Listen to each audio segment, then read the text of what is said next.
Remember when feminism suddenly turned into Pinterest mood boards?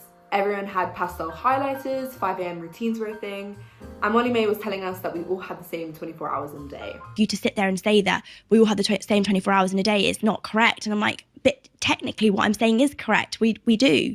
Yeah, today we're going to talk about the girl boss era, that time between 2014 and 2020, when corporate companies put a pink bow on a slideshow and said, oh my god, we're feminists now. Listen, I'm not calling it cringe.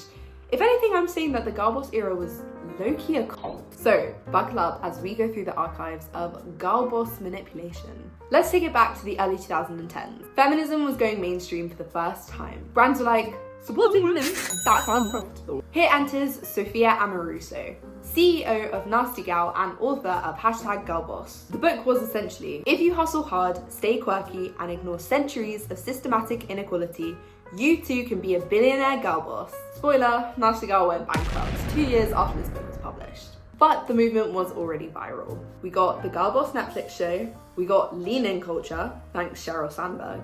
We got influencers making planners, marble desks, and iced coffees that cost more than minimum wage. But most importantly, we got the ideal girl boss archetype. Hyper-productive, toxically positive, effortlessly pretty, constantly hustling, and pretending burnout is a personality trait. Little did we know things were about to get culty. Okay, let's break down the receipts. Here's how the girl boss era actually mimics cult dynamics. Number 1, the charismatic leader archetype. Cults always have a leader, and for the girl boss culture, it was the CEOs packaged as feminist superheroes. Take Elizabeth Holmes, founders of Theranos. She wore a black turtleneck, talked like a villain from a sci-fi movie, and was marketed as the feminist tech icon. Kind of similar to a Steve Jobs. Except Theranos was literally a billion-dollar fraud. But the media didn't care because the narrative was profitable. A women CEO is going to change the world. Yeah, by lying about medical diagnostics. Number 2, it's a belief system founded as empowerment. Cult rule, you must adopt the ideology. Girl boss ideology said you can do anything, but you also must do everything. Run a business, journal, meditate, be hot, be calm, be disciplined, don't complain, don't sleep, manifest success, smile, and be grateful for the grind. Last time I checked, this isn't feminism. And it's become very clear that it was self-help capitalism with a pink bow. And if you questioned it, you were negative or unsupportive, which is classic cult behavior. Number 3, toxic positivity as a method of control. Let's do some girl maths. A key girl boss tactic was that negativity equaled failure and criticism equaled betrayal. Look at the glossier retail worker allegations. Staff raised concern about discrimination and toxic work culture. Management responded with the emotional equivalent of just manifest better vibes. You can't mediate your way out of labour exploitation. But the girl boss cult definitely tried. Number 4, exploitative labour framed as sisterhood. This is the most cult-like part. Nasty Gal was sued for apparently firing pregnant employees. The Wing, the feminist co-working space, had internal accusations of racism and mistreating workers, even though it was branded as a safe space for women. And MLMs like LuLaRoe, Monet, and Airborne literally rebranded pyramid schemes as girl boss opportunities. They told women, you're not being exploited, you're financially free. Meanwhile, they were buying $5,000 of starter kit leggings that literally smelled like mildew. MLMs are literally spiritual cousins to cults, just with Facebook Lives. Now we get to the collapse of the cult. Around 2020, the girl boss era had it collapsing faster than anyone who had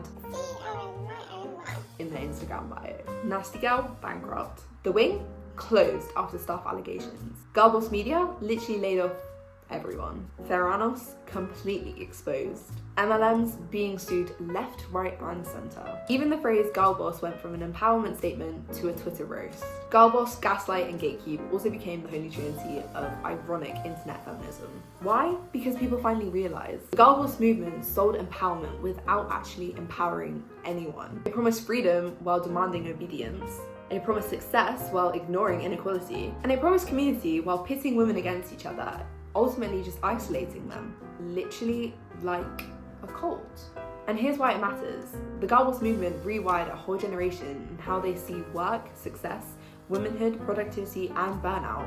It told women to work more, ask for less, say nothing negative, treat exhaustion as ambition, blame yourself for systemic issues, and to hustle through chronic stress. It made burnout a badge of honor, and it made the rest of us feel guilty if you weren't doing as much as the next. It also turned ambition into a whole personality trait. it literally taught women to become their own cult leaders. Personally, I think the girl boss era dying isn't that big of a loss. We're now in that more soft girl era, touching grass if you will. Not everyone wants to be a CEO anymore, and not everyone is trying to put other women against each other. Honestly, that's completely healthier. Actual empowerment doesn't demand perfection or constant output. It allows rest, boundaries, communities, and criticism. If anything, before the girlboss era reminds us that empowerment doesn't need a subscription fee or a pastel-coloured notepad. So all in all, girlbossing was never empowerment. It was just the newest cult. Anyway, let me know in the comments below if you were one of the girls that fell into a pipeline of girlbossing, or if you were the one quietly thinking, why are we journaling in our diaries at 4 AM when we're literally just about to have World War III? Thank you for coming to my pastel-coloured TED Talk. If you enjoyed this, like, comment, and subscribe. See you in the next video.